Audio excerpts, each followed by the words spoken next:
You do look tired. Bro, I feel like shit. I don't know No what the fuck kidding. hit me, bro. I was good for the last 2 days driving, and then the last 2 hours, something hit me like a truck. So, yeah, feel crazy right now. I'm Thank you sorry. for That's recognizing. awful. I had to. I appreciate it. Yeah, I'm not feeling the best right now. My fucking stomach is beating the shit out Yo, of me. Hope you get How good about me? soon, bro. Yeah, I should be straight. If I get sick, then we have a problem, but hopefully it just passes. damn, don't get sick now. Hell yeah. What's new with Well, I want to hear about before I ask how y'all are doing. I want to hear about the last call with Dan because I heard two things. I heard it was really fucking good, and I heard it was extremely fucking long. So I want to hear what you guys think and what you guys learned.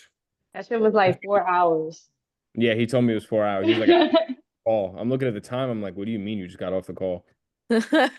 I got off early. I had some personal things come up, but I stayed for the first like hour and a half and it was fantastic. All right. What's some of the stuff that he went over? What's some of the stuff that you guys really retained? I know that he spoke a lot about like lowering your voltage.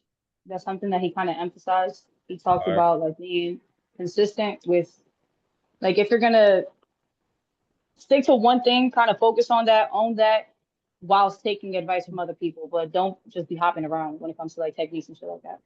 Yeah. Fire. A lot of it is he said that we were over complicating a lot of stuff. So like he said he really only tattoos like 1/3 of a tattoo because he moves his white a lot lower. And so I don't know, it's a higher contrast style. And so he was Yeah. basically saying like for like that skull piece I did, you can tell I get a little tired at the top of it. And then he's like, if you would have done that 1/3 thing, up the contrast a lot more, you probably would have had enough time to make that look better. Hell yeah. Bet. Yo, Darius, what's one thing that like stuck with you?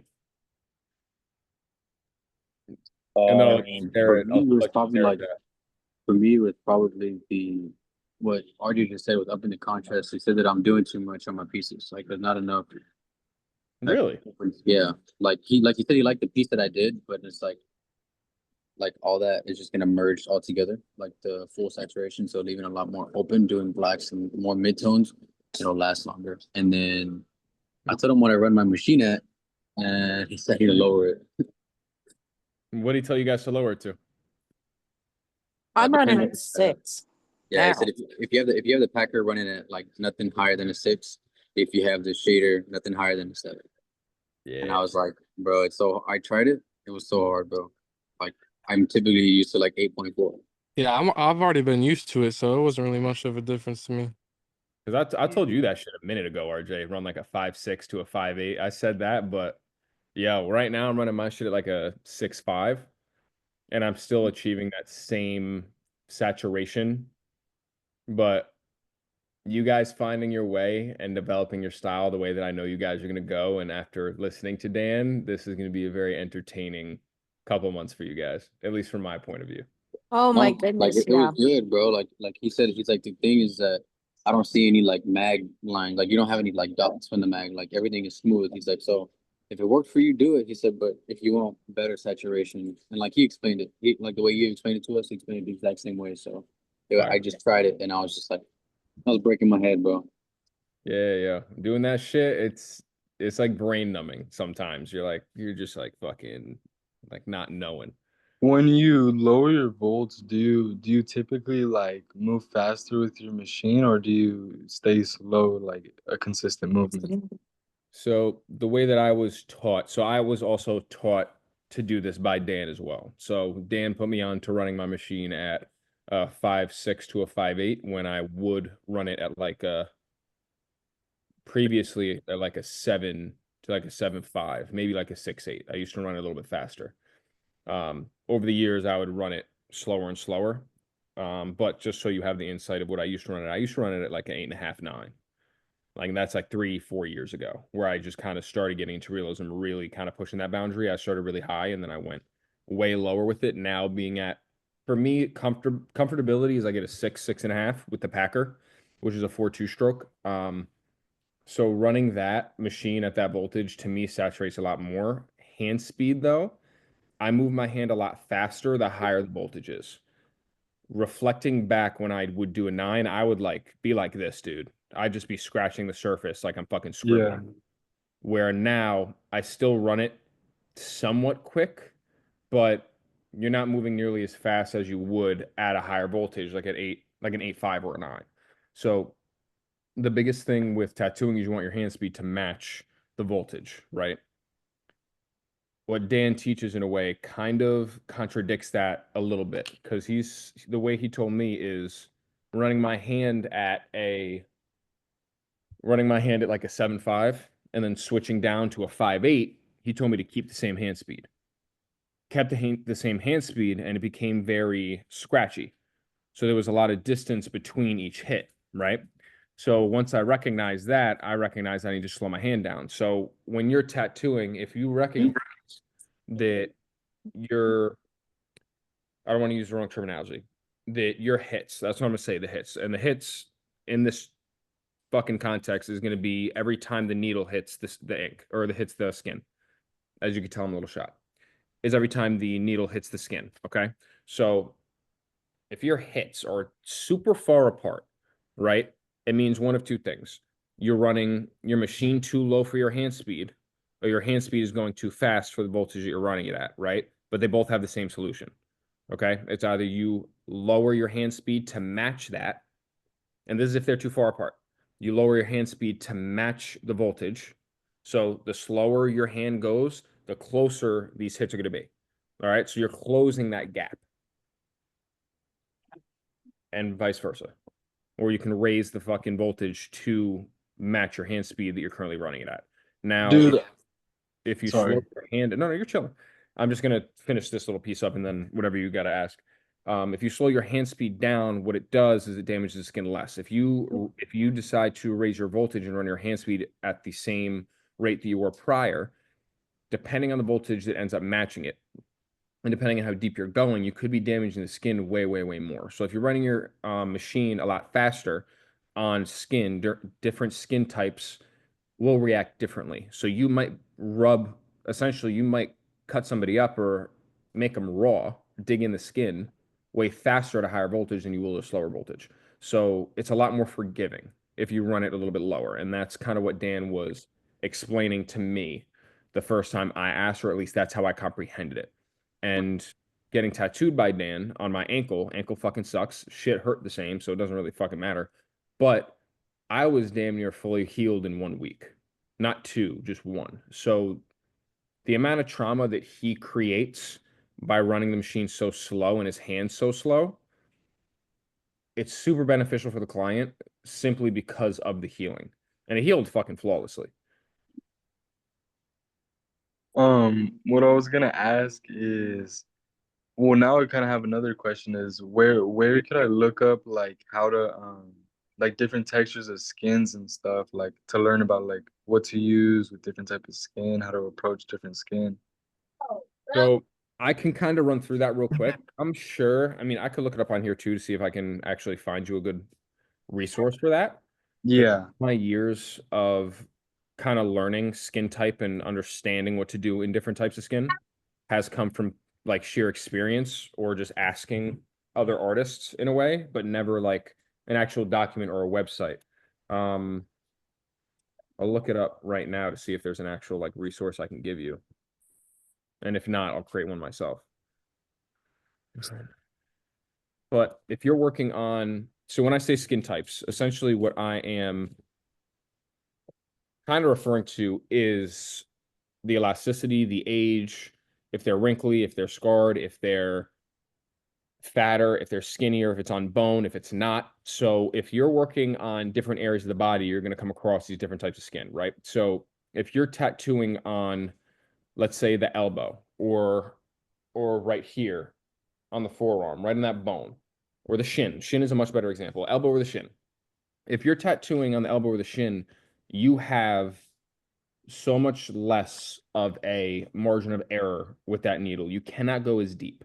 So think of it this way. If you could see the screen, on a regular fatty or muscular area, you have like this much let's say this much depth you can hit, right? When you're on a bone, you're looking at this much. So you have to be a lot softer. And the reason behind that is there's nothing that can essentially absorb that hit of the needle. All right. So when you're running on muscle or you're running on fat, you have this bounce that occurs in the skin. So So you would you go ahead. would you lower your like make your needle more tight and make it like come down a little bit longer, like, or you could still leave it out, leave your needle out? I would leave my needle out at the same, hanging it the same that I was previously. So I wouldn't hang in the needle. I sometimes change the voltage depending on how sensitive their skin is. Like if they have really sensitive skin, I'll lower the voltage. I won't go super high because if you go super high, you have a chance of just cutting them and scarring them, right? So if you're specifically on bone, you're not necessarily messing with the hang of the needle. You can, but for me, it doesn't help. You don't mess with the hang, sometimes lower the voltage, but you just don't want to go as deep because you don't have as much margin. You don't have as much give. With smoother shading, do you want your needle to hang out more or hang out less? So when I used to do realism, I still fucking do it. A couple years ago when I was first getting into realism, I hung my needle out a lot, right? And the reason I hung my needle out more is I wanted less ink to feed into the skin because that's how I got my lighter grays before I really understood full saturation at each percentage, right? So at each dilution, I'll say. So for me now, doing the saturated work that I'm doing, I'm hanging the needle out less, like as much as you're supposed to. And I don't know how to explain that with like saying how much you're supposed to, that doesn't help you right now. Think of the proper depth of going into the skin. All right. So you're looking at the depth. If you put a dime on the counter and looked at how wide a dime is, that's proper depth. You're not supposed to go any deeper than that. Right. So when you go deeper than that, you're causing more damage than you're actually supposed to. I hang it out a little bit more than that. And a lot of the times now I'll ride the cartridge on the skin. But So I'm you're not against writing tube. not at all. Not at all. Wait, with shading. Okay, with shading, but when it comes to Line work, lining, I would prefer that you hang it out so you could see exactly what you're doing. If you're running line work and riding the tube, you better be doing traditional work. okay. I saw Darius side-eye the living shit out of me, and I figured I would buy that a lot. But considering in the context of realism, it's okay to ride the tube because in realism, there's no lines in realism. Yeah. All right. That was Oh, that was one Steven. thing, Dan. That's what he said. Yeah, Bro. that's exactly what I was going to talk Bro, about. I literally told him. I said I was taught no lines in realism, and he's like, "Stop! Like you have to put a line next to your shading that is a tone lighter than the tone you use to make it sharp." And I was like, Okay, so I'll re-clarify, and this actually doesn't go against what Dan's saying. All right, so Dan, he lines everything, but he lines it with a shade lighter than what he's actually packing with. So those lines he's using to keep his stencil, they disappear when you actually pack everything in. It can keep everything sharper, but if you work with a mag so often that you know that tool like is the back of your hand,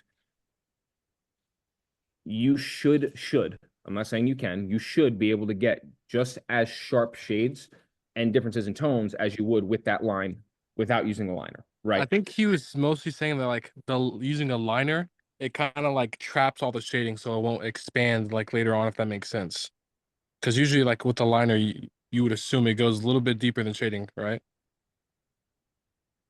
And so I guess like in his theory, it sounded like he was saying it's like a wall that entraps it all. That's kind So- of how I understood it too. The way he Okay, explained sweet. it was it kind of like it stopped it from bleeding out. It kept everything like to where it's almost like you lined it, but he was talking about using like round shaders and like to give it that effect and just kind of hold it in over time. Okay. So this is where, all right, cool. I've been waiting for this point. So this is where me and Dan disagree. So he has a lot of experience in the industry and his work is fucking clean. No question about it. His style is a little bit different from mine. I go a little bit more higher detail where he goes super high contrast. He wants that pop you could see from a mile away. And I'm starting to work into that. Now, on the concept of the lines, I'm not disagreeing with him, but in my experience of seeing a lot of heel tattoos, I have not experienced a difference when using a bloodline, or I'm going to say bloodline. It's not like by definition a bloodline, just using a lighter tone that disappears when you actually fully, complete the piece.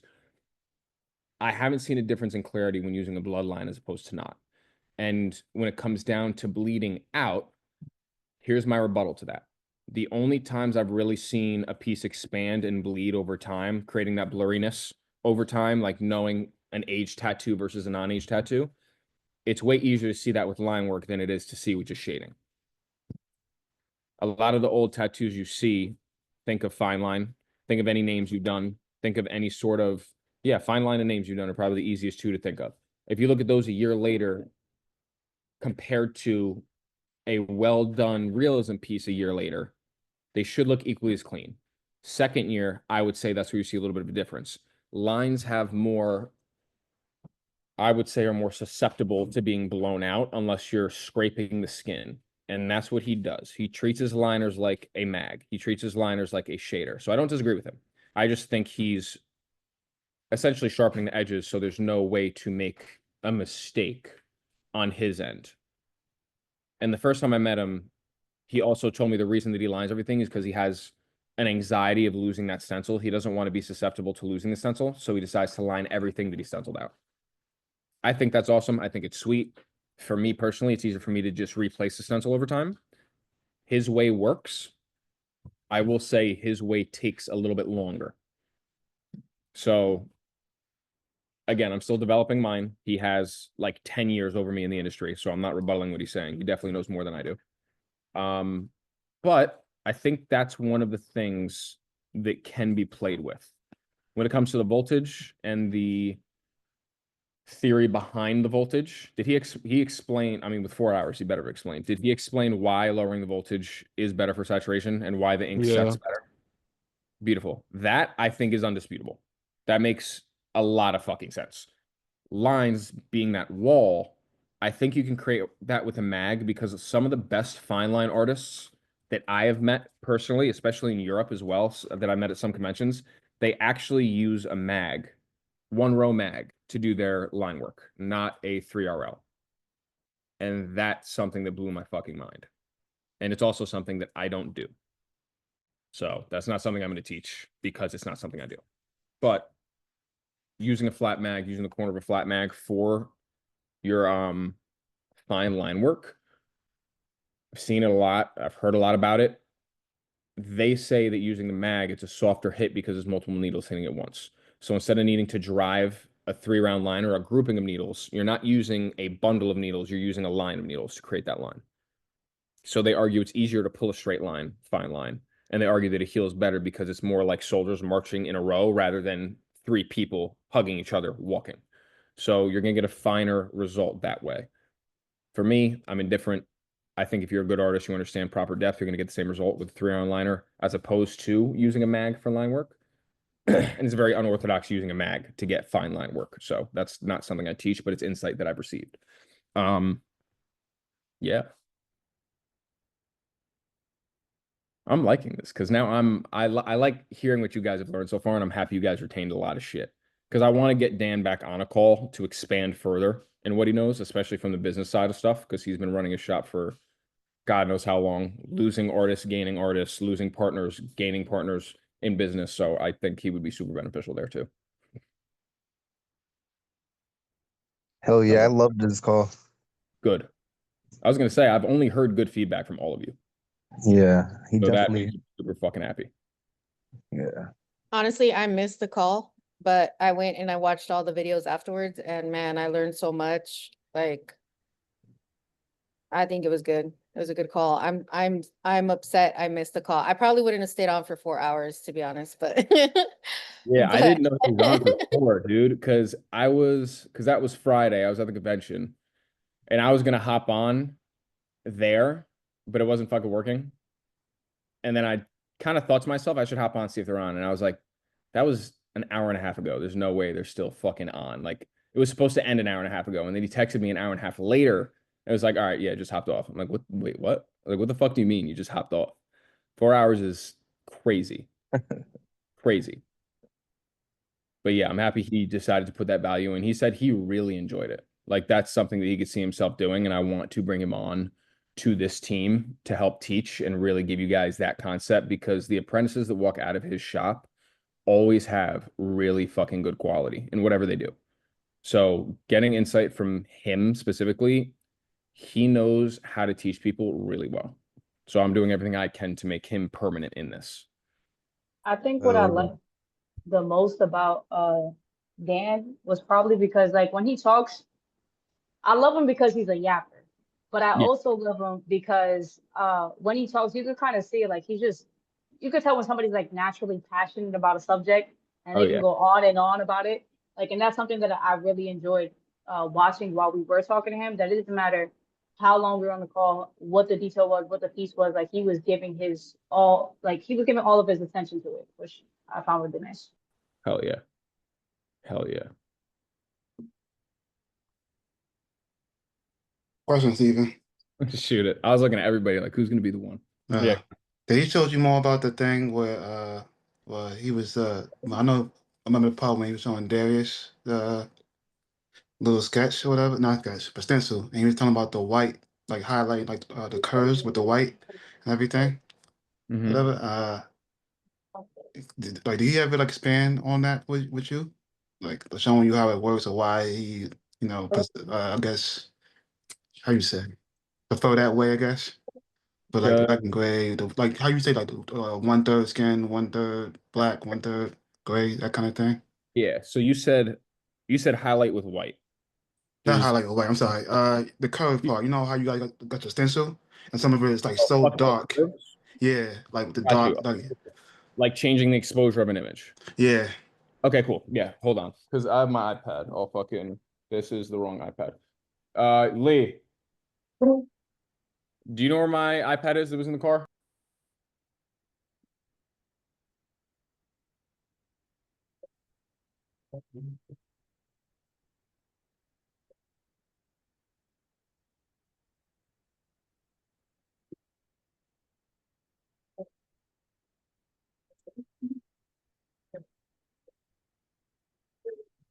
Did he happen to go over?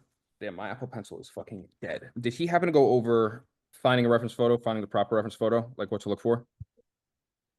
That part I don't remember.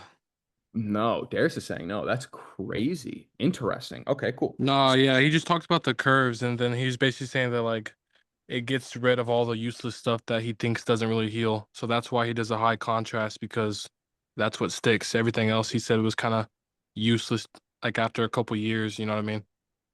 Interesting. Yeah. Okay. I'll also put this. Did he say his drop set? He I don't doesn't. He remember that doesn't one. use white. He just used the dynamic gray wash.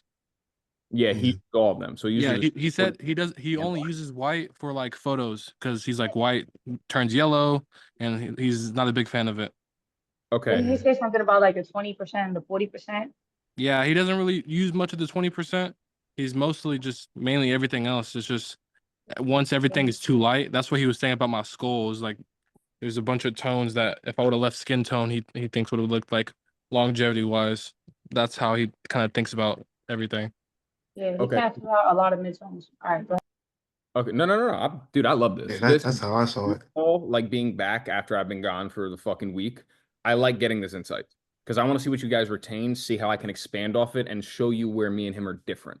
Because even though we are both good realism artists, I think he's fucking phenomenal.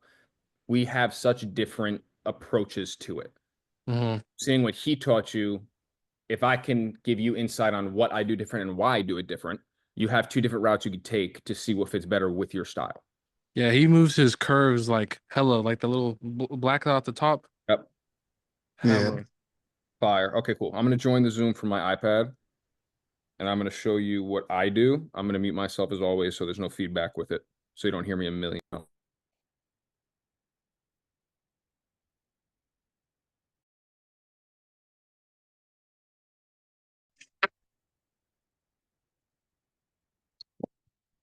Y'all can hear me. Yeah. Yeah. Fire. Okay, cool. So I'm gonna share my screen. I'm gonna share my screen on here. And I'm gonna close everything the fuck out. So this shit doesn't go slow. What I'm gonna do is I'm gonna look for a photo on Pinterest. I'm gonna show you what exactly I'm looking for. I'm gonna show you why I'm changing the curves as well. All right. So let's see. I'm gonna have one of you guys give me something to look for too. So I'm gonna have you guys tell me what reference photo to look for. I would say the best would probably be like some type of face or a portrait, because I know a lot of those have a bunch of midtones from Pinterest and stuff like that. Bet, I got you. Yeah, portrait would be fire. All right, sweet. All right, bet. So using Pinterest like we all fucking do. Did he tell you where he goes for his reference photos? I think he was just saying online Pinterest, and he still uses. He doesn't use the iPad. He uses the computer still. Yeah, he uses Photoshop. Oh, Steven, to add on to this, you think you could cover like a topic of like full cohesive sleeves? Because that's something like, I don't know, like different to stencil, you know? 100%. Yeah, 100%. I got you. So this photo right here, I would never use. It's so Yeah, grayed a out. lot of midtones. It's all midtone. It's all midtone. And I'm going to show you, I'm going to download both of these. I'm going to show you why I would use one as opposed to the other. So this one right here is better. I wouldn't use this simply because it's very pixelated once you start zooming in. And I want as much clarity as I can receive. Even this one's a little pixelated for my liking. But when it's pixelated, I will also say this. If you're going for more high contrast route and you're not trying to get every pore in the skin, you're not trying to really get all of that glossy highlight. Fuck. Thank you. And you're not trying to get all of this in the pores. One, really easy to do with white, but if you're taking Dan's approach, that doesn't matter to you, right? You're looking at the flow of the hair. You're looking, I'm going to download multiple of these because this is a better hair reference. But if you're looking at the actual levels of black to gray to light, this is, in my eyes, a better photo if you're looking at the 30-30-30. Yeah, I was about to say that's fire. Right? So you have on the left side of the face, you have that light coming in from what seems to be a window. All of that is white. The top half, middle, and the right side of the face, that's a little bit darker. The only thing I don't like, that's all midtone. The only thing I do not like in this photo specifically is how little difference there is in the facial structure on the right side of the face, in the shade. That's not going to translate to skin very well. It's going to be very flat. So I wouldn't use this, but it's pretty fucking close. I'd want to, because there's a lot of blacks in the eye, so that's going to pop like a motherfucker. The eyebrows are very defined. Like this would make a very good portrait to stencil in practice. But I wouldn't personally use that. That one would be really cool, but the back of the head would be fucking flat in the top left of what I'm looking at.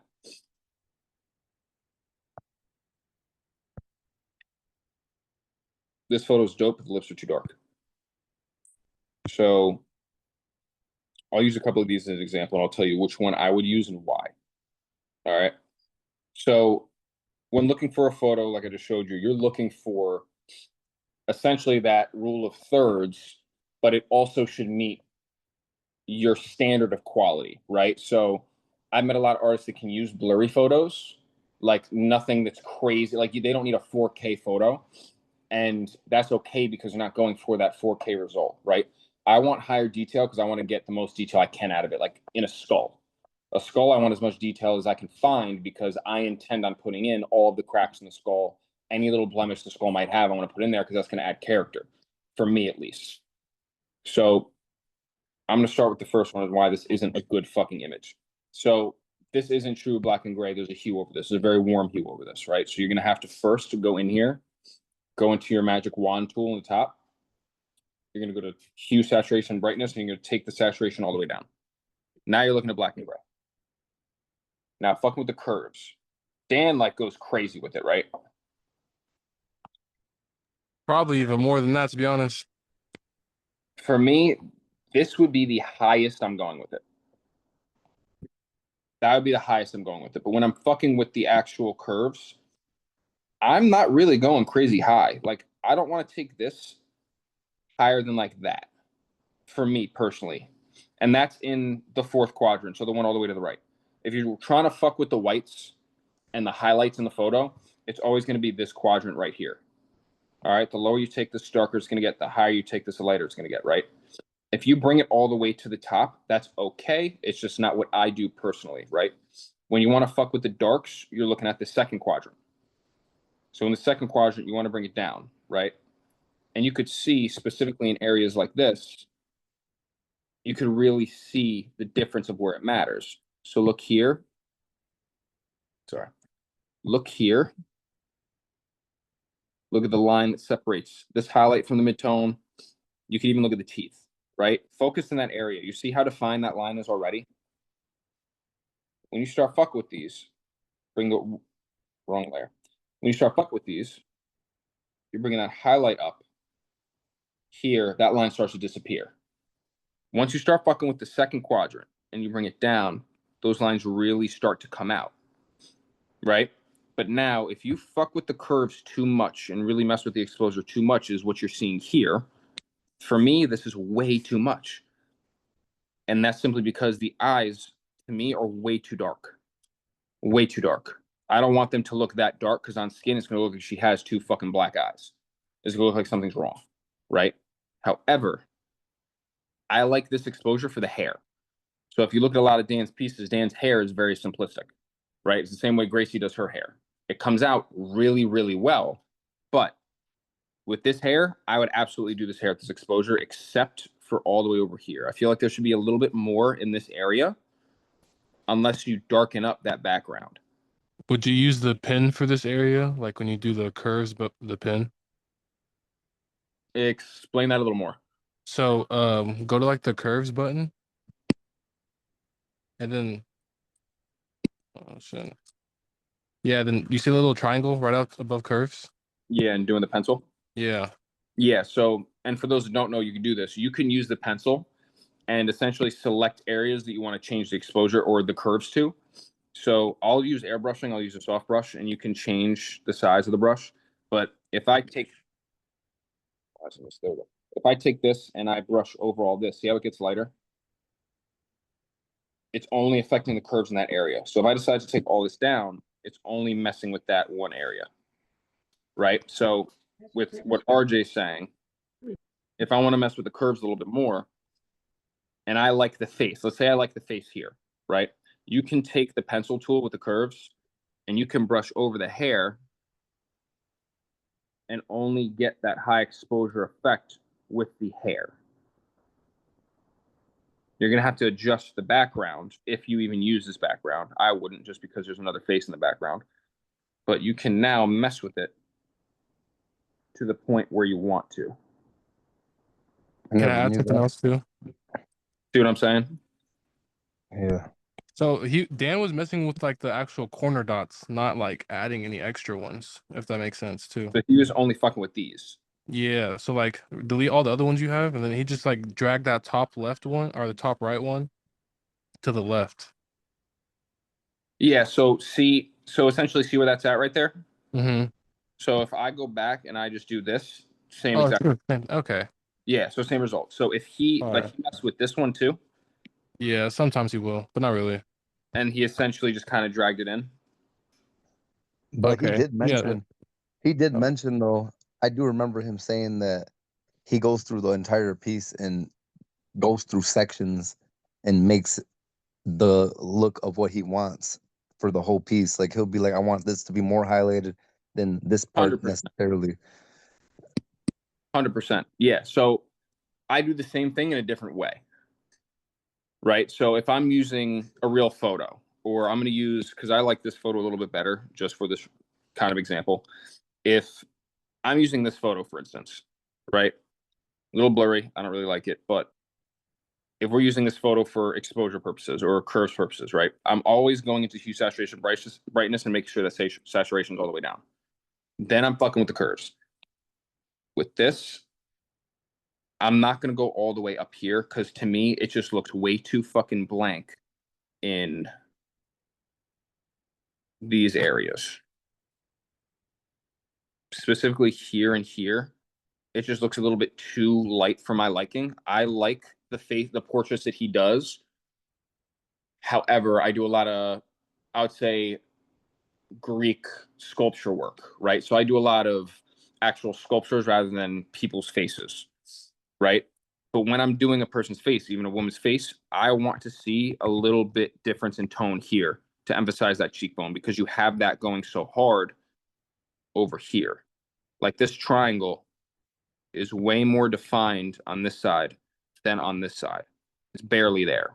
So if you intend to put that triangle on this side as well, and here specifically, it's going to be so light, it's not really going to hold, right? So his theory of going higher contrast to make it pop more, 100% applies here. But if I'm going this light everywhere, remember, he doesn't use white. I like to use white, right? So if you're using white, if you're using white, you don't necessarily want to go that high. Because once you go, look at all the highlights in here, right? So if you're looking at the highlights here, here, I'm going to create a different layer just so I don't have to fucking keep erasing shit. If you're looking at the highlights here, here, and here, watch how they disappear, even in this eye right here. Because I like the highlights personally, especially adding white into the pieces. It's one of my favorite things to do. I think it just adds an extra touch that makes it a little bit more realistic if you don't overuse the white, right? So emphasizing the pores in her cheek, I like when I see a piece like that. That just catches my interest way more than just a high contrast piece. So this is the difference in style, right? I'll bring this up to like here because those highlights are still there, but I'm going to drop the darkness down to like there, right? So it makes it pop just as much, but you're not losing those highlights. They're a little bit muted. But if you go in and you take this all the way up like he does, yes, those highlights are there, but he doesn't use a 20 as much. So he's not aiming to get all of this structure in here. He's essentially going to restructure the nose and essentially just make sure that nose looks straight and make sure he gets his curve of the lip, right? For me, I'm looking for more detail. You see where his style and his process makes way more sense if you're going a high contrast route and you don't use white, where in mine, it kind of eliminates the use for a white. I like to use white, simply put, right? So the way he does it with how high he utilizes curves doesn't necessarily work for what I'm trying to do. That kind of makes sense? Yeah. Yeah. Because his way works phenomenally for his style. But with portraits, I like to keep those highlights in. Because those, if you've ever seen somebody do like a hyper realistic portrait where they use white to highlight the pores in the skin, to me that is so nice and so fucking clean. I've seen a lot of these pieces healed too. I'm trying to achieve that, so my process has to look a little bit different, right? So for this, if I'm using this, I'm kind of looking like something more like that, right? Especially with a more realistic face like this, I'm going more like this. And when I'm doing this, using this face, I keep saying this. That's not what I want to be doing. A lot of this is skin tone, right? So all of this in here, I'm going to leave relatively skin tone. This right here, I know I'm going white, right? This is white. This is skin tone, right? I'm just hitting skin tone briefly around where that white is going to go. So in theory, this has to be a 20 or a 40, right? If you're looking, I'm going to start somewhere. I'm going to start in a different way and explain this better because my head's moving too fast already. All right, cool. So when you're working with a photo like this, you have one point in the face that's the brightest. Nothing else in the face can be as bright as that one point, right? If you have two spots that are the same, that have the same highlight, it's going to make the face look flat. You have the darkest point and you have the lightest point. Nothing can be as dark as that darkest point. Nothing can be as light as that lightest point. Does that make sense? Yeah. Okay, so going further with that, for me, the lightest point here is here, here, and here, right? So I already know in here is going to be the lightest part of the face. Okay. This is a close second, right? So for me, I'm putting white in this area, here, the gloss of the lips, little bit here, but I'm emphasizing how much white I'm putting in the middle. Okay. Because that's my brightest point. Everything outside of this is a drop off. So nothing's going to be as light as this area in the face. The eyes are an exception because it has those highlights in the eyes. The reflection is going to be technically the brightest point, just like the pupil is going to be the darkest point. Nothing else in a portrait is absolute darkness. The pupil is always going to be that darkest spot because it's just nothingness. It's a tunnel of just fucking nothing, right? But right here has to be the lightest point. So if there's anything else that is as light as that, you have a problem. So if you just use skin tone in these spots that are supposed to be the highlights, everything else around it has to be washed out with a 20. Because nothing can be as bright as that. So to get that to pop out the same amount without using white, you need to brush over everything else with a light tone. For me, I like to use my 20 in a lot of places. So up here would be skin tone. I would leave skin tone in this area right here, brushing everything around it with a 20, building up from, let's go a light 40, 20, light 20, right? Is going to be just straight 40. I'm building it into this. This is my skin tone. Yes, this is skin tone, but skin tone I'm using as the lightest mid-tone I have, right? So my brightest areas are still going to be here, here, here, exception here. And I'm going to highlight these with white. Even in here, I'm not going to want to use white, but I am going to want to define this roundness around the mouth. And if you don't have this pocket of roundness around the mouth, it kind of mutes the mouth a little bit. So even in a portrait like this, where you don't really see, you see the roundness on the right side of the face. Right? You guys can see this right here. This light spot. Yes. Even though you don't have it over here, you want to make sure it's there and it's more symmetrical. Because that makes the lips pop just that much more. That makes sense? Yes. So anytime I have this on one side and not on this side, I create it on this side. I'm more conscious of it on that side. So did that make sense with having the lightest point and everything else is kind of like a fall off from that? Yes. Everybody? Yeah? Yeah. Okay, cool. Now, the darkest point. Now, this is something I learned from Deanna, and this is also something I kind of learned building up to what I'm doing now. The darkest point in any portrait is the pupil. That's the only thing, if you're doing color, that's the only thing that's black. In black and gray, that should be your darkest point. So I know artists that use different tones of black. Like some people use regular dynamic, the white cap, just straight black. And they also have a cap of allegory. Allegory is very dark. A lot of people that use allegory have told me to fucking try it out, and I'm going to this following week. Side note, John Nelson, met John Nelson at the convention. Really cool fucking dude. We're going to do a collab coming up and hopefully a podcast. Hell yeah. Past that, after I get more friendly with him, I'm going to try and get him on here as well to either interview him on here or have you guys just ask him questions and just kind of roll off a bit, kind of like what Dan Price did. Hold on, pause. We can't just roll past that like that's not a big deal. Congratulations. Oh, it's awesome. Thank you. Awesome. Thank you. Yeah, that's dope, man. John Nelson's a beast. Yeah, and he's does. Sweet. I've been listening to him for years. He got some dope. That allegory stuff is dope. I use allegory. Fire. He gave me 2 sample packs of allegory to try it out. So he really wants me to get into that. And then one of my other boys just put me onto the same shit, so I have to try it. Yeah, I'm excited to try it. Yeah, I seen when I went to the Chicago convention, there was like a dope ass horror sleeve. I don't know if, or leg sleeve. I don't know if you've seen it, but he used for his deepest blacks, he used Panthera, then he went to allegory, then he went to dynamic, and then he was just going off his gray wash. Yep. So great.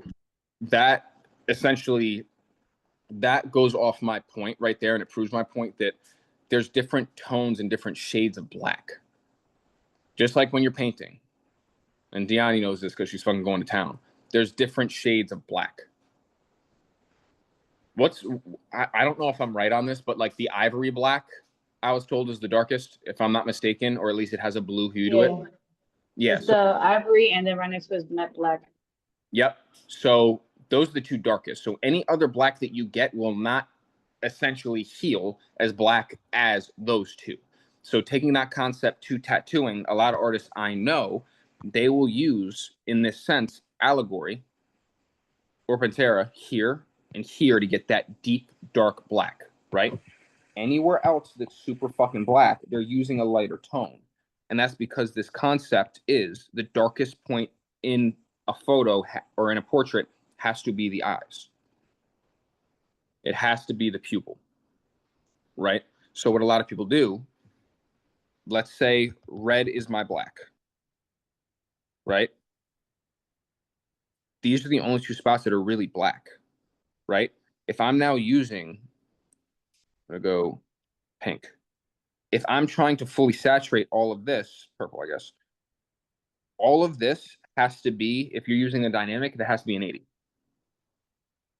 It looks black, but it cannot be as dark as the pupil based on this principle, right? So using an allegory here and then using dynamic here, healed, those pupils are going to pop just a little bit more than that darkness that you find behind that hair. Hey, Steven, Shoot. on the topic of hair, is there a way to mess with your curves or on Procreate, grabbing a portrait and making hair simplified? Like, can you So simplify hair by messing with curves and stuff so it's not as detailed? yeah, so what you can do, I'm very picky with hair. So like some hair I freehanded after really understanding hair, but when you're doing hair, you're not looking at it as lines. You're not looking at it as each strand, right? So all of these strands of hair that you're seeing, I'm actually going to do, and oh, I'm gonna do, oh, was I on that layer the whole time? Fuck. Nope. Okay, cool. So when you're doing different types of hair or when you're approaching hair, you kind of need to simplify it already. But going off the principle of realism, just because that's what I do, I'm gonna have a Neotrad artist on here too. His name's Harlan Canner. Another side note, he's one of my really good friends. Harlan is a fucking beast with Neotrad, so I want him to come on here and talk to you guys about mindset and talk to you about the principles of tattooing. Because if you guys didn't start with traditional or Neotrad, traditional really, if you didn't start with traditional, all of the principles and the foundation that you will find in any style of tattooing, it comes from traditional work. So any principle he can teach you, it will benefit you in one way or another, right? Now, the basics of realism, everything is shapes, right? So with hair, it's kind of hard to just define shapes. So what I'll do is I'll blur my eyes. Like, do you have the capability of blurring your eyes without like squinting? Yeah. You guys know how to do that? And if you I don't, can do that, yeah. fire. You can get the same result. If you can't do that, you can get the same result just by squinting, right? So if you do that, you will start to see shapes. And these shapes are just differences in value, differences in tone, right? So I like to zoom in sometimes just to make sure I'm getting everything, but just to stay back, you have this shape right here, and these lines aren't going to be fucking perfect. You have this shape right here, right? Then outside of that, you have this shape right here, right? This is how you simplify hair. You just go shapes, just like you would realism, right? So when you're looking at a nose or lips, you're not looking at a nose or lips or even the chin. You're not just looking at the full chin as a structure. You're looking at it as shapes, right? So when you're looking at lights and darks, this is a light shape, right? And then you have this dark shape right above it, right? When you break everything into shapes, you break down the piece into smaller portions in a way, right? Yeah. So you want to approach it in shapes, okay? So with hair, it's the same concept. It's all shapes. So in here, these are the shapes I see, and this is what I choose to leave out. If I'm working here, I see this shape, right? And then inside here, I see this shape right here. I see this little fucked up shape. This is another shape.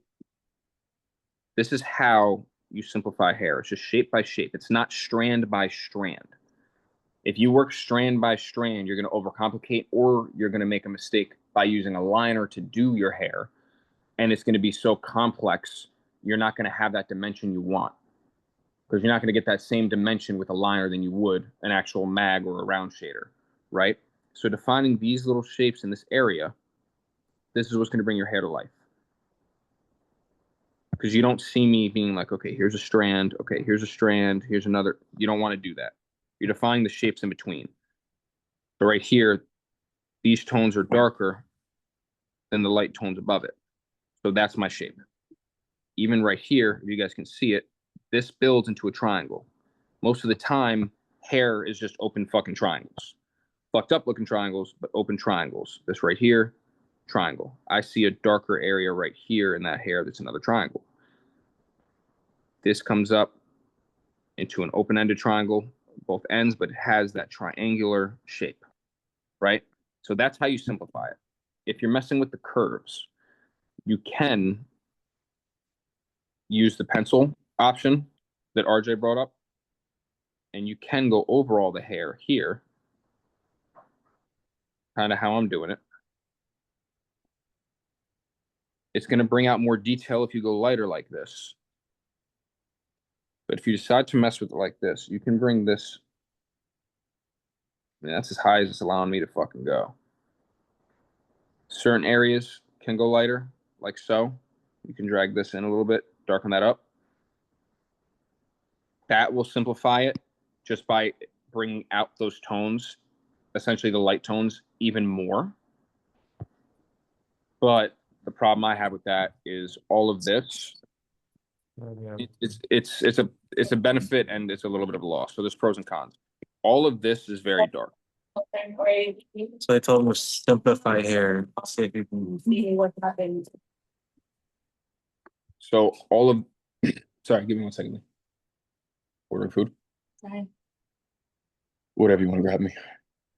What are you doing? Fucking pineapple? Give me 1 second. I'm sorry, guys. Oh, I can't mute. Never mind. Let's do it.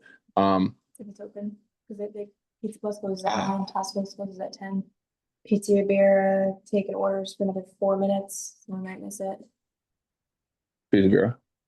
Another 4 minutes for taking orders in here. Try calling them, see if they'll accept a DoorDash order right now. Seriously, because I've called before and they're like, oh, our kitchen shut down. So that might just be running by the open hours. So with this, the only benefit over here that I'm seeing is you can define all of these areas right here and emphasize that. Can I say something right quick? Yeah, of course. All right, so I was talking to Darius about this. I think it was earlier today, when we were going over this with Dan. That this is just a lot like art, where we do squint our eyes when we're painting, simplify everything. But honestly, you could do with what you were, and you can tell me if I'm wrong. But you can do what you were telling me earlier about making right next to her neck, 80%, and then kind of like insinuating some strands in it, without having to go crazy into detail. Essentially. I don't know if that works. Yeah, another way you could do that. So if you're going full saturation, for instance, so if you're using an 80 for, I just want to make sure I got this right so I can actually play off this. You're essentially going 80 all here, is what you're saying, in theory? Yeah. And then you're saying you can kind of go at it strand-like? Yeah, to an extent. Yeah, you can add a strand like, or you could do it like in blocks to where it has almost like a flow where you could see the lights and where the darkest darks hit so that it flows with the rest of the hair. That makes sense? And the way, exactly. The way I would do that is I would fill majority of it with 80, and then I would leave skin breaks like in here, let's say. And then I would essentially dip my 60 and then dip my 80, and I'd brush over all this. So it's a hair lighter, but it still shows essentially what you're trying to do by creating that motion, right? Okay. But here's the thing that I want everybody to do with this spot right here. Blur your eyes and look at it. It's black. It's still just one block of dark, right? So if you do end up putting 80 in here and then let's say 60 there, it's going to look off simply because when you blur your eyes, that's what people see from a distance. So getting those true tones and values, when you blur your eyes, there's not much that pops out here. Like if I'm blurring my eyes currently, I see a change in tone here and a little bit here. But in here, I see nothing when I blur my eyes. So I would focus any difference in tone in the forefront and right here. Anything in the middle, yeah, like I completely crossed over this spot right there. So I wouldn't even put that in there. Would you still brush it in the direction when you start when Yeah. you start building it? Yeah, I would. So when I pack, so whenever I fully saturate anything, even packing black, I don't really do little circles majority of the time. I do if it's like an area like if I'm going here where it's really defined, I'm going to end up doing circles and then I'm going to pendulum all around it, covering all my ground. But even when I fully saturate stuff, I normally will pendulum in the direction I'm going. Okay. So that's how I'll approach that. But I know. Go ahead. I'm sorry. I was gonna say, as far as the blurring your eyes and stuff, I seen Noah Beasley's seminar, and he puts a separate picture of the same exact photo, and he uses the Gaussian blur so that he can have his tones while he's doing his references. So while he's like tattooing, he'll have like a reference of one will be like the main one, the original picture. One will be like maybe he'll mess with the curves, and then another one will be a Gaussian blur where the Gaussian blur's on, so he knows the definitive tones more if it doesn't need to get lost in the details. Right. So kind of like this.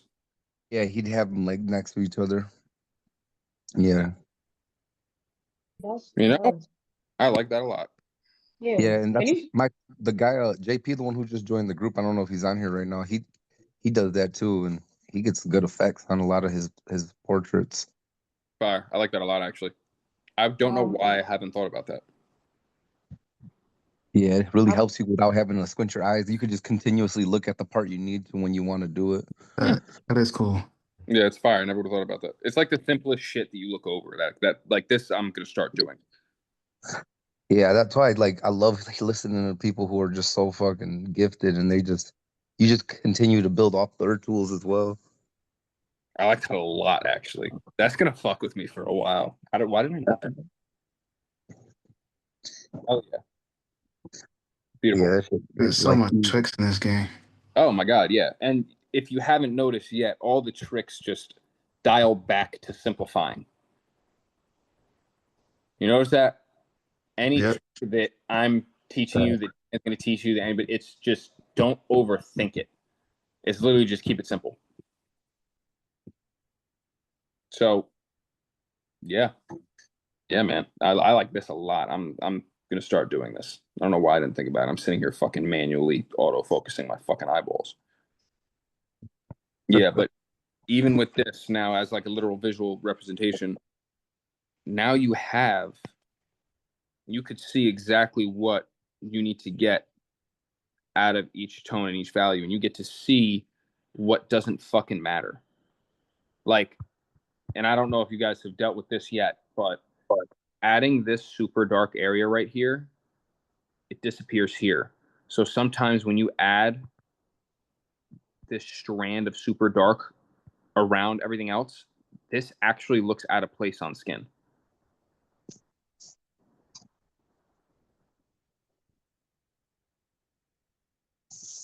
Little tip, little trick. That's fucking awesome. Why didn't I think about using Gaussian blur? That's fucking crazy. But yeah, it's all shapes. Like when it comes down to hair or oversimplifying something, or just kind of just being conscious of what your drop set is and what healed work looks like. Understand the shapes you're going for and the tones you need to use everywhere that you go. That makes sense?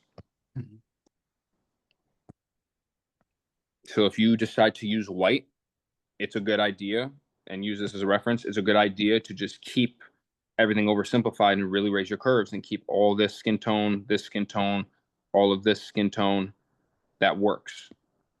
For me, if you want to add whites to it, I'm focusing on keeping this detail. So I don't want to essentially oversimplify, or that's going to take out a lot of my efforts. Because it's also going to look really weird if you go for all this detail and dot all this white in the pores on this side, and it looks good because you have all of these midtones around it to emphasize that. And then on this side, it's all skin tone, and you can't necessarily get in and dot all this white.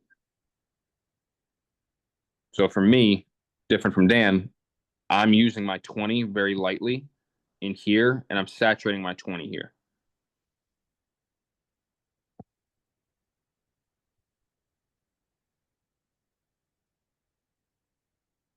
Yeah. Do you do this in your non-realism pieces too? Non-realism pieces, different. I'm actually going to show you guys my buddy's work. I don't have Instagram on here.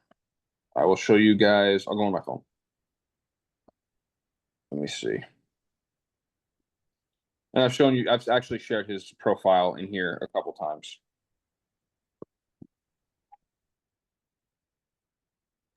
And I'll show you guys Harlan's work, because Harlan does a lot of Neotrad.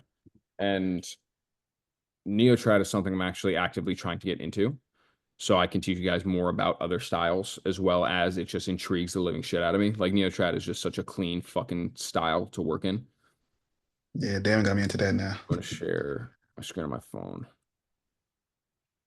All right, give me 1 second.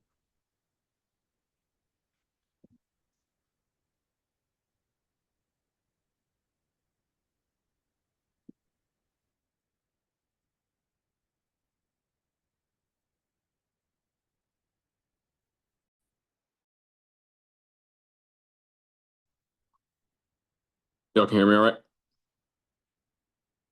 Beautiful. So with other styles, realism is, you're more of a photocopier in a way, right? So you're trying to copy everything the best you can. And when you start developing your own style like Dan has, you don't got to copy it exactly how it is. You understand what highlights you need. You understand what darks you need to get that effect you want on skin. Because remember, you're not drawing on paper. You're not drawing on canvas. You're working on skin. And skin, depending on how you approach it, Dan approaches skin as the lightest tone in the piece. I approach it as my lightest gray. Right? So it's very much so how you perceive what you're doing and you perceive your canvas, right? So he acts as it's a white sheet of paper, where I act as if it is a tan sheet of paper, and I can add more highlights, right? So I act more realist with it, literal two-tone, where he manipulates it the way that he wants to get the longevity out of the pieces, right?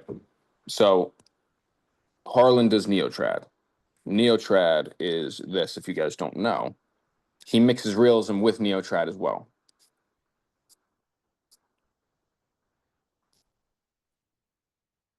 So this is a version of Neotrad.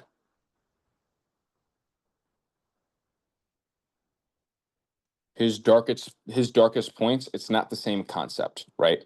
Because you have all this is outlined, right? Whether it's fine line, fucking hard 7, 9, 11, there's always an outline to what he's doing, right? But you have black under the chin, you have it in the middle of the chin, you have it in the mouth. So no, it's not the same exact concept, but he does have his lightest sections as well. Over in that corner, super light with yellow.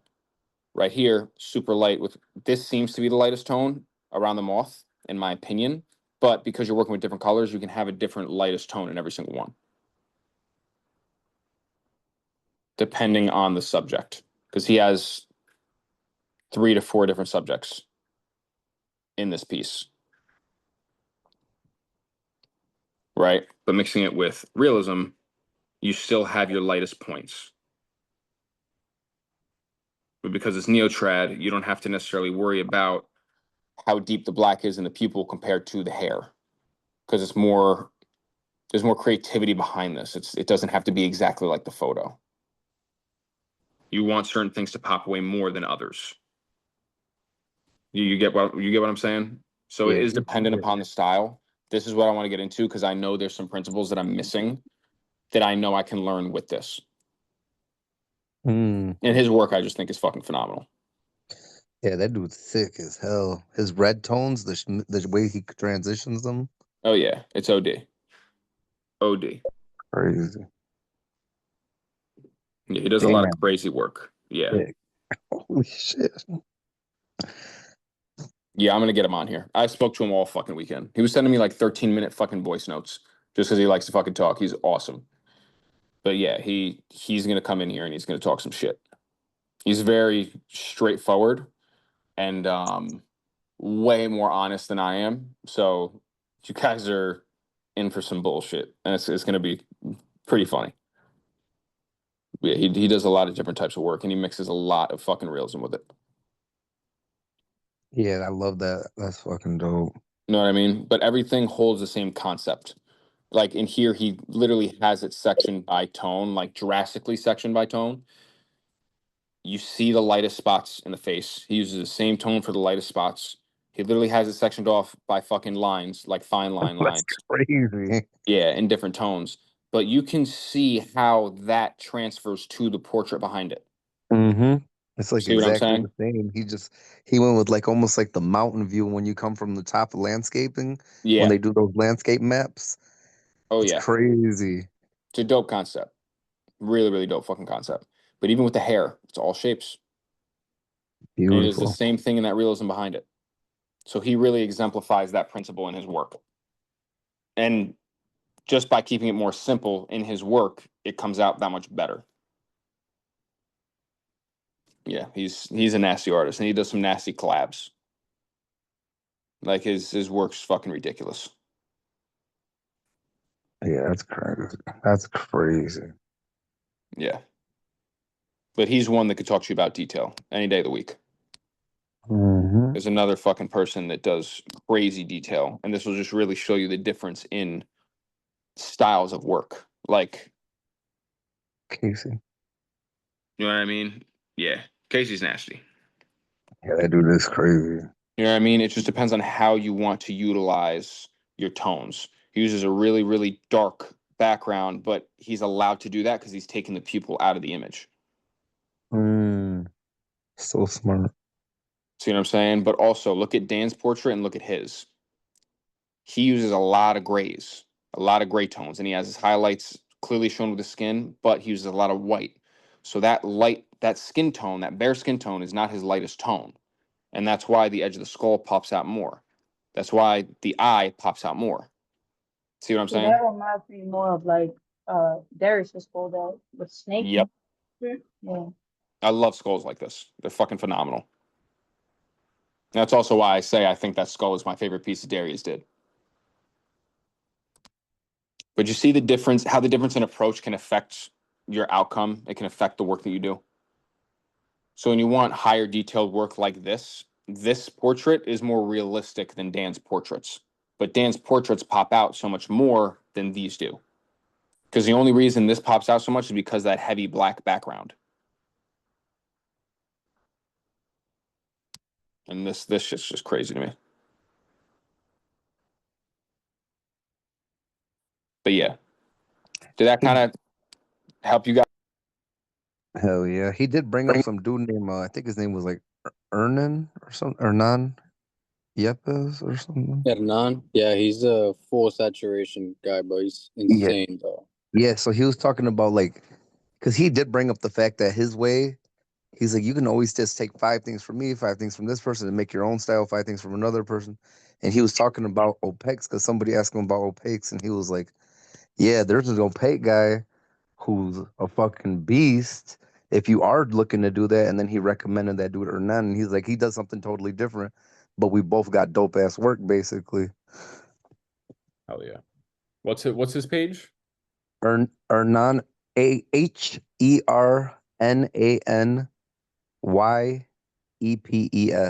Yeah, this motherfucker. I followed him for a minute. I actually didn't know that. But yeah.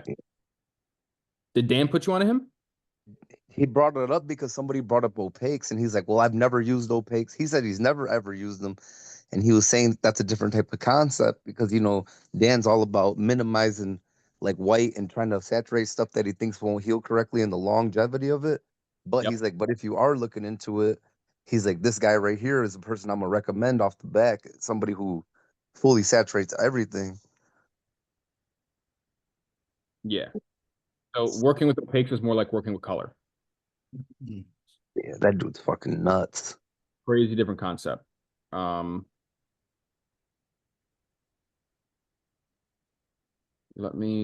Yeah. Hernan stuff is nasty. Yeah, he's insane. And there's another artist, if you can find him now, who has ridiculously detailed work. I'm pretty sure I saved a couple of his things. Oh, you want to talk about structure of a sleeve? I believe that was RJ, right? Yeah. All right, cool. I'm going to share a dude's account in a second. I just gotta find the post.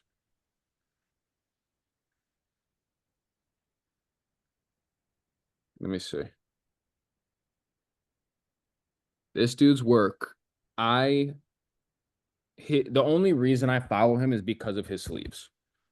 The way he structures his sleeves is different than anybody else I've seen structure their sleeves. And he's probably one of my favorite artists because of the way he structures them, right? So this is his name. I'm putting in the Discord now, the general. Pananga. That's his name. Oh. Copy paste. And I'm going to join the Zoom again on my phone, and I'm going to go through it. I'm going to show you guys.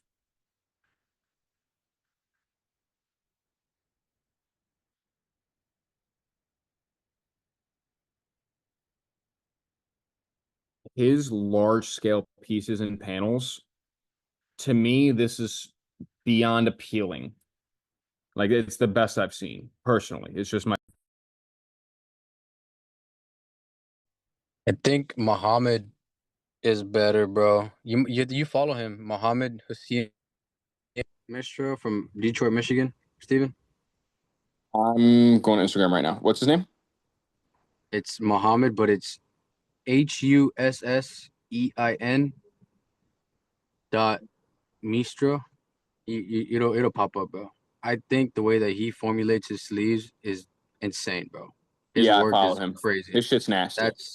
That's who I'm trying to like get my work to, at least now. Yeah, What's this his name? dude's disgusting. It's like Hussein Mistra. Hushan. Yeah, this shit is like, this is how I found him actually, because I'm on Zoom on my phone. I'll share it. This is the post that I fucking found Hussan on. Let's see if it'll fucking share. This is the post I saw where I was like, yep, I need to follow this motherfucker. Holy shit. That's Nasty, right? Yeah, he has some crazy fucking work. But, another thing, dude. In any fucking work that you do, you guys know what the focal point is, right? Oh, am I frozen? No. no, Yeah. I heard it. Yes. You guys know what the Subject focal matter? point is, yeah? Yeah. In theory of that photo, that's where everything is focused in on, right? So if Yeah. you're focused in on here, that's going to be your highest detail spot or point in the tattoo or the photo. So anything around it doesn't need to be that fucking detailed. Bro, All right. the harp, the one where the girl's playing the harp is insane. That's where I started following him, bro. It's on the arm, I think. I think he did it. Yeah, that one where that, bro. On Yeah, the inside, I've seen she's this, playing a yeah. harp. Oh my goodness, bro. Yeah, that's just nasty. It's crazy. This dude's work is fucking phenomenal. See, for stuff like this, would this all just be like theoretically 4 different stencils, or Yeah. okay, because I like when stuff is like kind of all going together, has a little bit of negative space, like, or words, kind of almost like some of the graffiti shit too is kind of fire in there. Oh, who the fuck is that graffiti artist? It's oh my god, what's his name? Hold on, because now Stefano, something like that. Because I just seen his page too. I follow him. isn't it a fucking K? No, what the fuck is No, his it's name, dude? Stefano. Stefano Fen. He's one of them. Is it PH or F? It's PH. No, it's F. Stefano. And then underscore Fen. Fen is PHEN. There you go. Oh yeah. Yeah, his perspective work is fucking nasty. He's sick with it.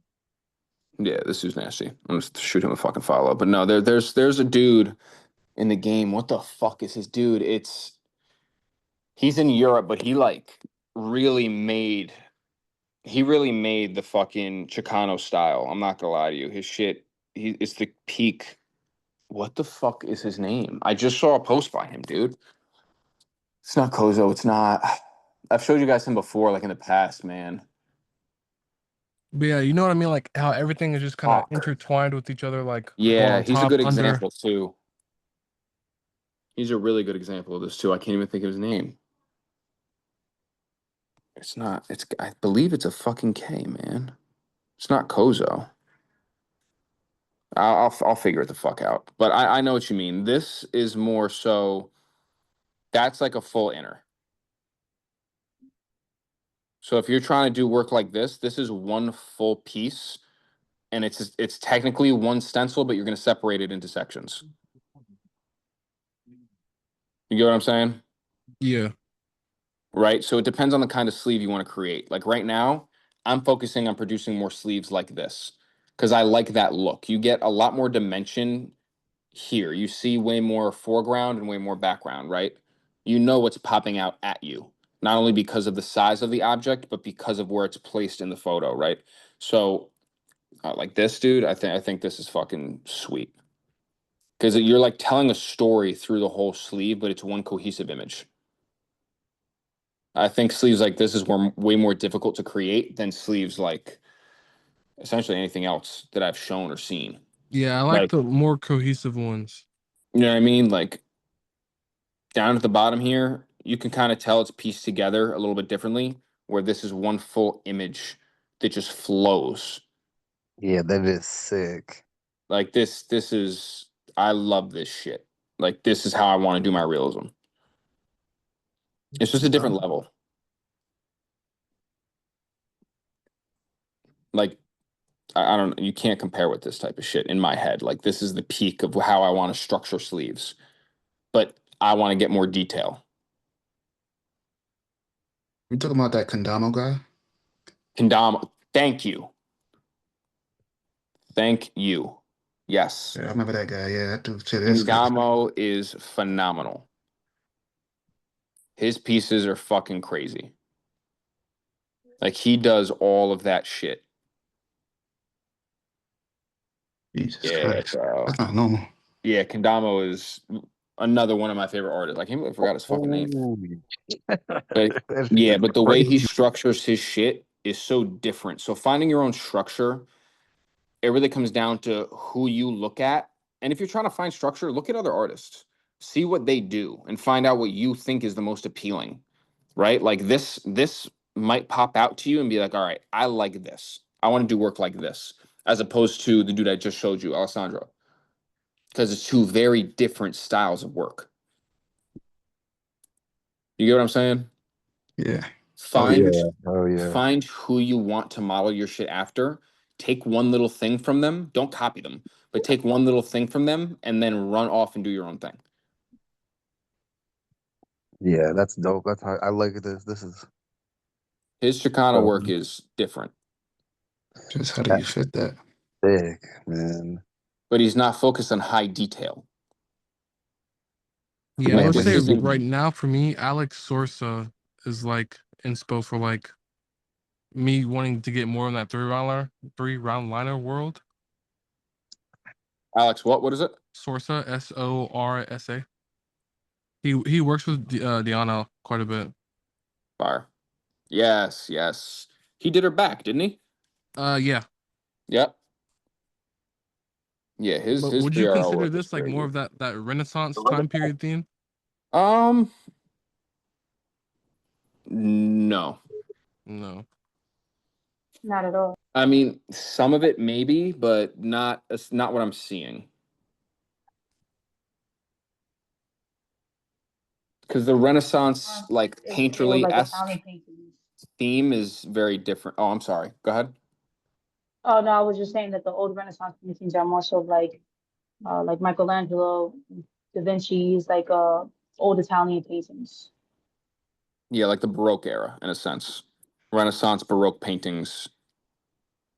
Okay, not this. This is a fucking joke when you look that up.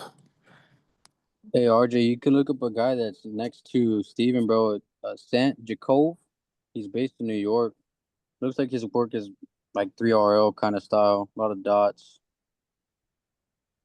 John Nelson is killer on the 3RL. Oh yeah, he's nasty. Yeah, Yeah, John is good. SANTJAKOV. And he goes hella hard on the tutorials all day. Mm-hmm. I mean, I'll show you guys who's like the OG in my head. Yeah, Oh, Silva. Yeah, he's Yeah. phenomenal. Yeah, bro. When it comes to 3-round liner work, Oh yeah, he Silva is all thick day. at that. I ain't gonna lie. I forgot about him. He be snapping. You know why you forgot about him? Do you know everything about this dude? Yeah, I heard the stories. Yeah, bro. Crazy. They definitely shadow banned the fuck out of him. Of course. Oh, It's a yeah. crazy He actually- story. Dude, he came up here. That's a crazy story too right now, actually, now that you said that. He was just up here this year in Grand Rapids, Michigan. He All came right. and did a guest spot. He was teaching one of the guys some stuff. He's cool with one of them. You know, he was old from back in the day before everything. See, I love his Oh style, yeah. but if I were to incorporate more of him to like an actual sleeve style more, you know what I mean? Of course, because he does more standalone work. Yeah, I've always Yeah. called his work more of like either that or a concept art. Fair enough. Pieces like this. Pieces like this. They take a fucking minute, but I like his work, but I used to be way more impressed with it. I will say that. But his 3-round liner work, he has a bunch. I'm pretty sure he has a bunch of tutorials on YouTube. Like he used to show what he does, He has a course now. but I'm not sure. Wait, can I know the Sounds T? good. What happened? Why did he disappear? Say that one more time. I said, can I know the T? Like, what happened? Why did he disappear? Oh yeah, I got you. I'm gonna end this broadcast. I'm gonna end the Zoom for my phone so I could just be on the laptop.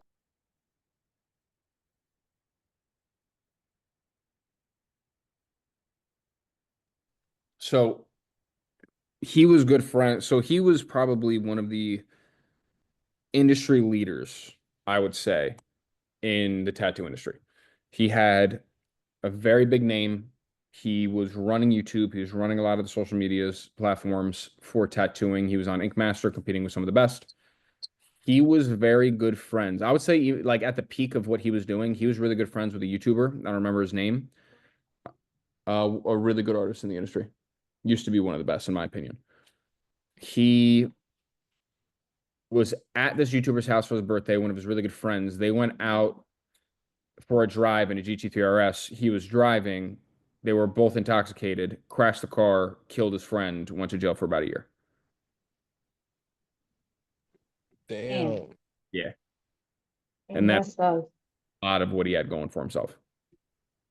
oh, But he produces really good fucking work. I'm not saying it's right, but he produces really good work. He got a lot of backlash from the industry. A lot of people sent him a lot of death threats and shit. It was bad on his end, which sucks, yeah, but but he also has to live with that. Like, he killed his friend. Like, you know what I'm saying? Like, it's not an easy thing to fucking deal with. Not an easy thing to deal with whatsoever. Don't drink and drive. Right. Damn fucking right. But yeah. Awesome. How did you guys like this call centered more around tattooing? Low Loved key it. is my favorite. Yeah, it's one of the best. Loved it. Loved it. Yeah, it's kind of cool getting like two different outputs because now you get to mix and match of like what you like. Yep. Oh yeah. And I want to get him on here more because I do want him to talk about his process of really going from start to finish through a stencil. That will be a 4-hour fucking call. But going from finding the references to creating what he wants out of it, because what you see in the reference determines kind of what you get out of it. Because Yeah, the he did say that he spends a whole day kind of like with the client. Oh yeah. And like with being with you, like, do you do some of your stuff beforehand too, or is it just like everything you do the same thing as well? It's like a 50-50 now, not a 50, it's like an 80-20. Like I like doing my stencil with the person there, but I have ventured into, because I want to change my style a little bit. I'm starting to do it beforehand. So I'm also prioritizing booking pieces of creative freedom. So if it's more creative freedom, I'm going to have it set beforehand. But more so in person. When if it's a quarter sleeve, majority of the time I'm doing the stencil. I'm there and I'm getting majority of the piece done that day. If I'm doing like 2 days back to back or 3 days back to back now, I'll have the client come in for a half day. I will have the client, you want Kintu Cash? They're closing right now. So your card- It should be on the bathroom counter. If you're doing now when I'm doing a larger session, so like I have somebody coming in for 4 days back to back this I think next month and then the month following because he wants to get the whole sleeve done at once. I'm going to sit down with him for a half day session and design the whole sleeve. So everything's set. And then I'm going to get into it. So that's gonna, I want to do stuff like that because how everything just all flows together. if you want to do more stuff like that, get some people in your chair. Get some people in your chair where you can do free pieces that shows off what you're capable of doing. Fire. Okay. So if you want to change your style, there's 2 things you could do. Get people in for free, show off what you want to do and the way you want to do it. Or 2, when they come in for an appointment by you, because they trust you in what you do, if they have an idea in their head already, but you think something else is way doper, you can persuade them to do that other thing. Because again, they're coming to you because they want you to tattoo them. So if you have insight on something that's better than what they walked in with, you can persuade them to go that direction. So you're still getting paid. That client will be happier with what they believe you think is better as well, as long as it still meets that style. Like if you do a complete 180 on them, yeah, they're not going to fucking like it. But if it's just an expansion of what you're already currently doing, you should be good. All right. Beautiful. I'm going to do, I like these. I like doing the tattoo shit. The social media is fun and everything, but actually getting back to the root, I really do enjoy. So we're going to do more of these. My original plan tonight was to go to the tattoo shop and actually pull out fake skin, kind of teach techniques, strokes, literally pull a machine apart and show you guys everything so you guys understand shit. And show you the difference between a 3-5, a 4-2, a 5, what you should use for what, and how that draws back to traditional tattooing with coils. But yeah, I'm thinking I'm going to do that for the next call. If not, the next Friday call. Not the next call, because this isn't the Friday call. Not Friday. I did pick up a Dan Cuban. I'm waiting for my wireless stuff to come in. Fire. But I think I'm gonna try to get, like I said, more into that some stipple stuff. I've noticed that for me it's a lot less trauma. Like it definitely takes a lot longer. So I'm trying to see how I can like still do a tattoo, but like not feel bad if it's like I know it's still like a bad thing because I'll overthink. I'm like, oh, it's like not really get to do everything that they wanted to get done in all one day, you know? Of course. You know, Harlan, the artist I just showed you, Mm-hmm. he only does 6-hour sessions. Really? Okay. He only does 6-hour sessions. Dan, Dan, get the fuck out of here, bro. So this is my calf, bro. If you see my foot, don't fucking say anything about it. But Or you can just use the room. I'm about to do it. in one day, this in one day, and then for the second day, all he did was this. Oh, yeah, I Oh seen wow. that. Okay. Yeah.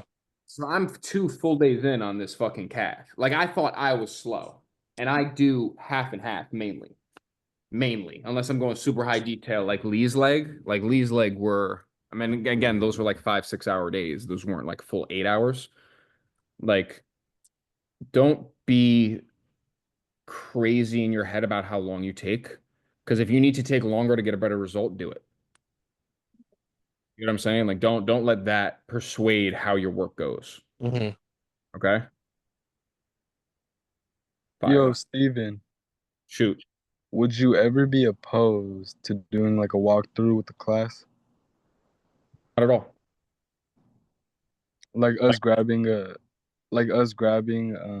like a reference that you pick and then us trying to imitate it and like imply your techniques. Yeah, I'd love to do that. To further that, what I want to do for the future, I want to have an in-person seminar where we all work on the same fucking image, same fake skin. I'm projecting myself doing it because then I can actually come over there, grab your hand, and show you this is how you do it. Hell yeah. Hell yeah. Like that's what I've been wanting to do for a while. And now it's just a matter of setting it up now that I have that extra time. So I took an extra day off tattooing, one for the class because we have a lot of shit going on and I have a lot of one-on-ones coming through, and just to develop more material and to pivot my page to be more education based.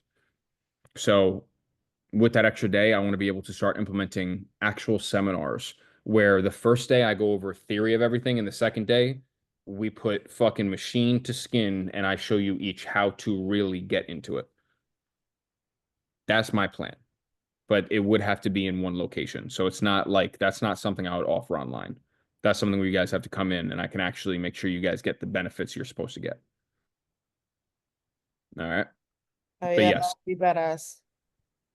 Oh yeah. Yeah, I'll happily do that online. And what we could Yeah, do let's do it next month. fire. I mean shit, I'm here for it. I'm here for it. We could even fucking start that Friday, honestly. Because if I get Let's do it. I want it to I'm be down. I want to do that. I want that to be a couple. That's going to take like 3 or 4 fucking calls. Because the first call, I want to go through finding the reference, making the reference perfect, like literally from step 1 to finishing it. Would you be okay with that though? Yeah, I don't give a fuck. I'm happy with it. As long as you guys are happy with it, I'm happy with it. Because this is so I bring you guys the knowledge you guys need to get to that next level. So if What do you guys think about it? That's good. It's like step by step. I'm Yeah, still like really walking through your process 100%, and your techniques. 100%. I'll allocate the next however many calls it takes and go through step by fucking step. But for everyone here listening, because I see a lot of cameras are off, which that needs to fucking stop. If you guys all are here and are hearing me, when we're actually doing it, Cash, you're good. I know, trust me, I know you're there. Camera on or not, I know you're there. If I do that, be present and be ready to really go through that. Because if you're not doing it with me and really understanding what the fuck is happening, it's going to go to waste. Or you're going to pass one step and be like, all right, how the fuck did we get to this? And doing that for the sake of the class, I'm not backtracking. So once are you, I'm sorry, go ahead. no, I was gonna say, are you saying you're gonna do it in person or virtually? Virtually to start, I'm here And then just in person? so yes, I'm gonna do it virtually for everybody, and then I want to start doing it, virtually for everybody, and then I want to do it in you guys can be here, and I can actually doing wrong. I will take your hand with the machine in it and show you this is how it feels. Like, why are you doing that gray spot there? Like, this is too dark. Now, how are you going to fix the piece? Because those are person. Yeah. Right. Virtually, I can't literally, I could be like, okay, so now tilt your machine a wrong way. Do it like that's going to be a little bit difficult. But you guys seeing me do everything, it's going to help. So I'm going to try, I think 2 angles of the camera would be best, and over top and then like a side view so you can see everything. So I'm going to need to figure that out. But the next 2 classes, what we're going to do, or calls, whatever you guys want to refer to, we'll go through finding an actual reference and actually getting into creating the stencil, fixing the exposure on it, the curves, creating that stencil on top of that, whether I'm using the Procreate to create the stencil or if I'm hand stenciling it through Procreate, 2 very different things. And we could do it for multiple subjects. Because realism is realism, but there's different ways to do realism. Like if you want to do a chrome effect is not a portrait. If you want to do a portrait is not a tiger and fur texture. So we could do this as many times as you guys want with as many different subjects as you want. Okay, so, I love it. honestly, I feel like everything is like hold on, there's somebody talking. If I know You there? Andrew, I ain't hear. Go ahead. I was gonna say, that at least for me, I don't know about everybody else, but since I've kind of just been, in all my art classes and stuff like that, personally, I feel like I benefit more from my, what I call, studio days, where we're in a classroom filled with other students who are just like doing their own different style, whether it be we're all focused on the same subject, you can see everybody's different techniques. And not only do you get more inspired and gives you kind of like more bone in your back to like just keep going, but it also helps you learn a lot more when you're in person and doing that. Oh yeah. 100%. How soon would you do an in-person thing if you're thinking about doing it? I'm probably gonna run one. Honestly, I want to run one before I do the winter symposium, minimum one, just because I don't want that to be my first seminar. I do, but I really fucking don't, because it's cool and impressive if the winter symposium is my first seminar. It's scary as fuck because that's like 150 person seminar. So I want to get some experience actually talking in front of people, explaining what I know how to explain. Seminars I want to be frequent. So I want to run seminars at least once a month on my end.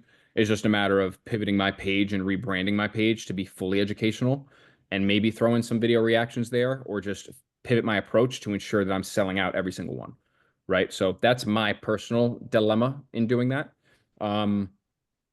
Did you ever figure out the area where you wanted it at?